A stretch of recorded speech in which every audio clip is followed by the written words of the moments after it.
Larry Miles, he was a farm-bred boy, and he values so much the life lessons he learned while he was growing up.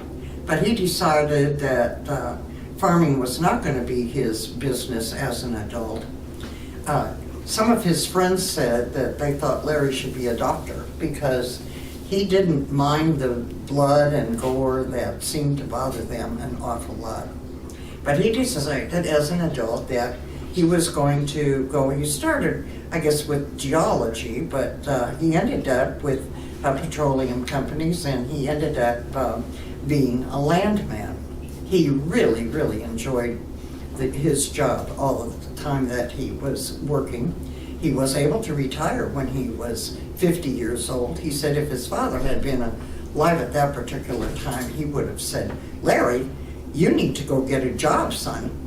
But it wasn't like Larry didn't do anything after that. He was very involved in community service after that, and we are going to learn more about that. His wife Donna has quite a career behind her too, but she's not able to interview at this particular time, but we will be talking about her during our conversation. So let's learn more. Larry, you have a very interesting ancestral background, so share some of that history with your early childhood and also before you were born even. Well, my great-great-grandfather was born in Columbus, Ohio in 1812, and he, in 1837, he had my great-grandfather, Robert, and when Robert was 9 years old, he was an orphan, and somebody from Indiana come up and went to guardianship proceedings. I have those, actually. Took him to Indiana, and Robert grew up there, had a family of 4, I think. One was my grandfather, and when my grandfather was 5 years old, they came to Kansas in a prairie schooner, along with my great-grandfather's brother, and homesteaded half a mile from where I was born, actually. Anyway, when Robert brought his family to Kansas, he lived in a dugout, dug a hole in the side of a hill.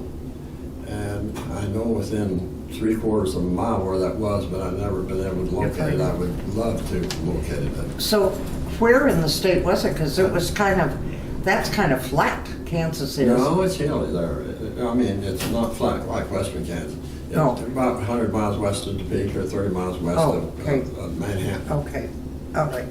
And was farming their livelihood? Yeah. And then you were born where? I was born in Robert bought a home, built a little home there, and then I was born where my dad was born, in the same house, and went to a one-room country school where my grandfather taught, and my dad went to school there, and I went to school there. There was only 6 in the whole school. Oh. And I was in a class by myself for 5 years.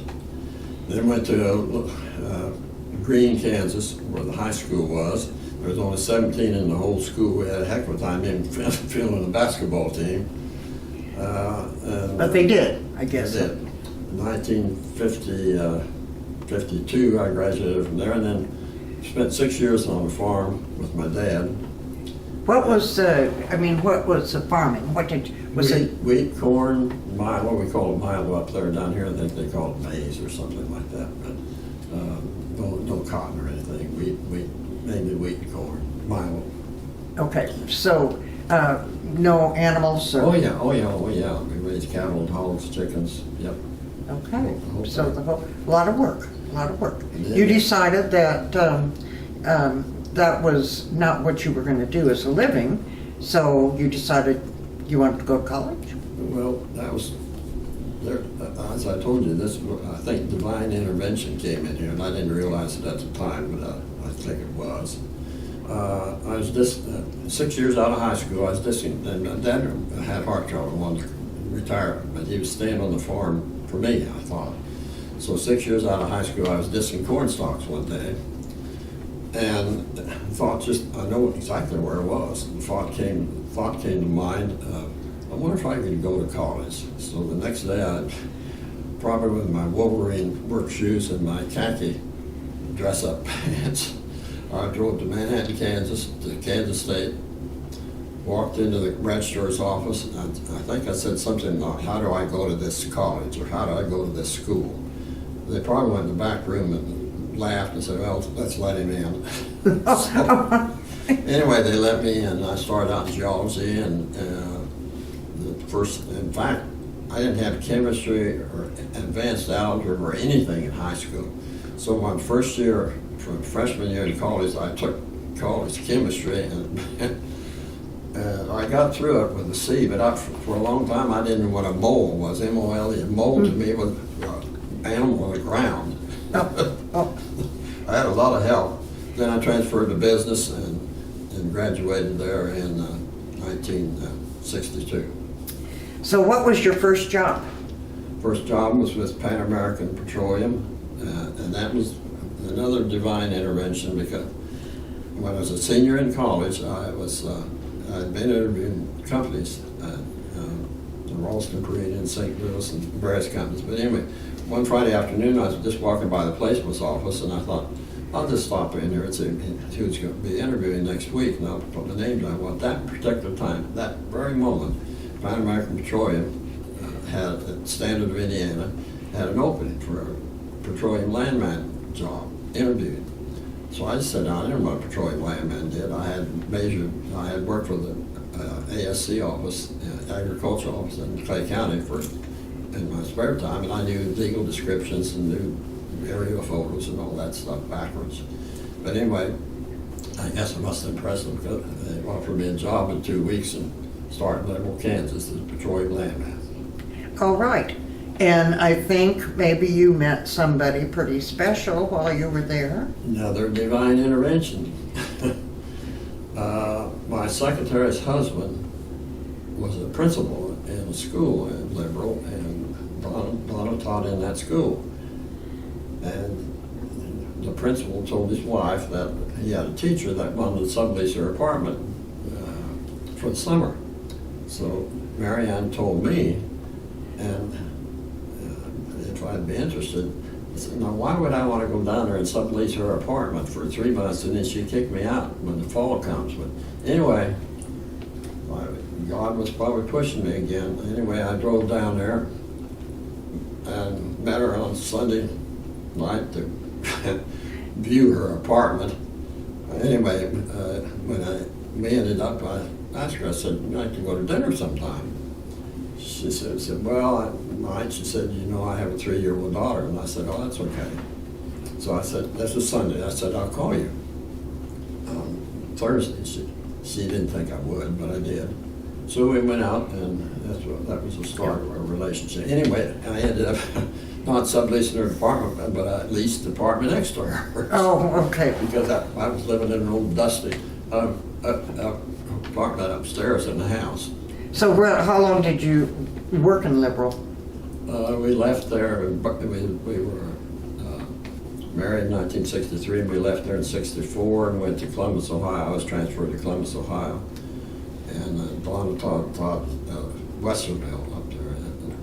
So what brought you to Oklahoma? Well, we transferred back here, Pan American again to Oklahoma City. They closed the office up there. Oh.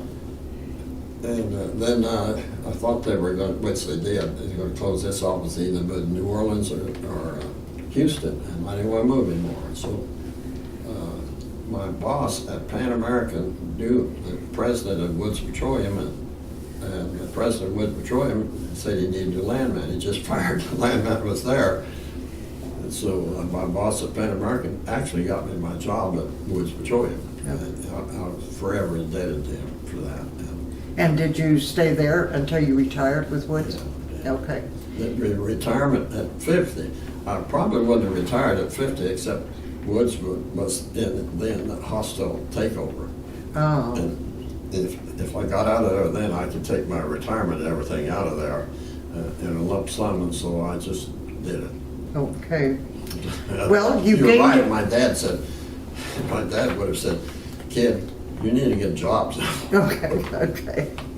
Well, you gained a wife and you gained a daughter. Yep. All right, tell us about. Well, Michelle went to school in Piedmont, Yukon and Piedmont. She played basketball at Piedmont, and then she played college basketball at Austin College in Sherman, Texas. And then she married, ended up divorced, but she married and had our granddaughter Mackenzie, and she's in Kansas City as a graphic designer for a Canadian company. And then she also has her own business of creating wedding invitations, a whole paraphernalia wedding stuff. It's phenomenal what people pay for that stuff. And her husband is a CPA. Yep. Do you get to see her very often? Yeah, not as much as you'd like. We can't travel up there anymore, but they buzz down here every once in a while. You have had a significant involvement with Church of the Servant for a long time. Now, were you involved with this church before you retired? Oh yeah. We were charter members in 1969. Okay. So, yeah. And talk about what kinds of things you did. Well, somehow I don't know how it happened. Maybe divine intervention. I started visiting people in the hospital, and then I became a care chaplain at Church of the Servant. I believe in 1980. So did you take some courses or classes? I think you have a certificate of pastoral care. I took a CPA course, a semester or two at Baptist Hospital. Then I had some training down at the Old Presbyterian. Mm-hmm. We actually visited patients under a tutorship, but we actually visited patients, real patients. Well, and you also did some hospice too, didn't you? You said some of this visit. I was on the board of the first hospice of Oklahoma County, but they couldn't sustain themselves financial wise because Medicare didn't support it back then. Mm-hmm. So that was. Yeah, that was. Linda Cavanaugh was on that board. Remember Linda Cavanaugh? Yeah. She was on the board. Yeah. Well, how many? You told me at one time how many patients or. Well, I don't know how. I've got a picture there. Maybe they'll show it. Maybe they won't. Of all the leaflets that I kept track of. I made over 10,000 contacts in that 31 years. Now that's not 10,000 people. Mm-hmm. Back then, we were assigned a person or a family kept the whole time. So maybe in 31 years, you might have 50 contacts. Mm-hmm. But each one of those contacts was documented. Are you still involved with the church? Not too much anymore. We can't go with Donna. Okay. Well, and didn't Donna start some program at Donna started. She started Warm World Preschool in 1970 at the Church of the Servant by her. She had the whole thing. What was it called? Warm World Preschool, and still going to this day. Okay. She started it and financed.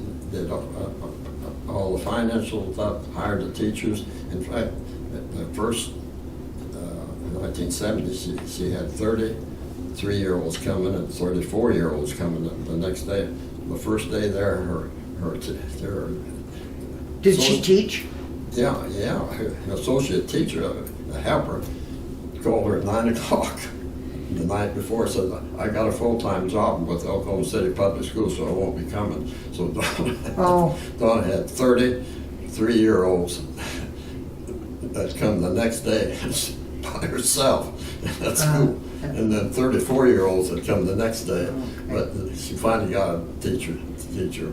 But she said it was a different philosophy in school. It was a totally different philosophy. It wasn't a reading, writing, arithmetic philosophy. And it was praised by professional educators. Well, you and Donna each have written 2 books. Yeah. So, what are they?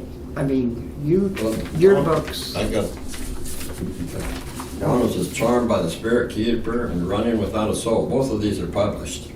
And Are they still? Well, one of them was published in recently. Yeah, one of us in 2008, 19, and this one in 2011. Running Without Soul, more of a political thing. Are they At still that time. available? I don't know. She had a book signing at Full Circle at one time. This is more ancestry of her family transitioning from part Indian, from Georgia, I believe it was, or Tennessee here. And then I wrote 600 pages of Okay, so these are called quilting quilting of memories No. about farm life, education, ancestry.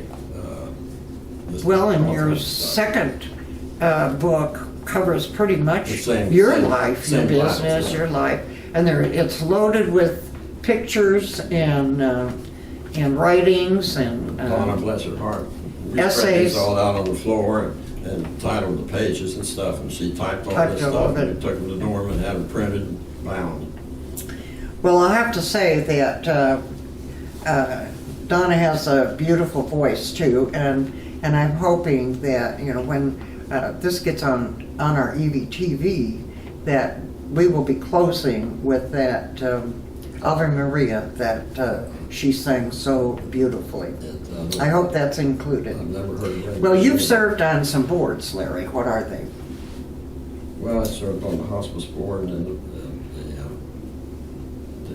the Epworth board, and I was on the trustees, Oklahoma Methodist Conference trustee board at one time. Well, you Various boards. okay? Well, and you served on the Epworth board when it was opened. Is that correct? Yes, I served 2 years, around 1990 when it was Well, built. yeah. Okay. Yeah. So that kind of you've known about Epworth a long Oh, yeah. time. So I would say what brought you here, but you really Yeah, we just kept in touch all the time. And then actually when they built the East Wing, we had the corner apartment on the second floor.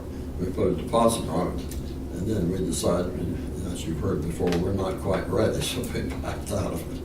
Well, when did you Then we move come in? here in March of 2018. Okay, so that was a Really couple nice of years. apartment. Yeah. Anything on your bucket list? Not really. Life's been good for us. Life doesn't owe us anything. The only thing I think remember thought about that, I suppose my bucket list is the transition from this life to the next. That's my bucket list because we've been a lot of places. Played golf at St. Andrews and went on various cruises and been to New York City umpteen times and wouldn't want to go back there right now. So you're very content with your life. Yeah, really. Well, you and Donna have both left quite a legacy in your community, so which is wonderful. So you should be content. And so, thank you, Larry. Thank you, Larry, very Thank you. much for your story. Thank you. Pleasure.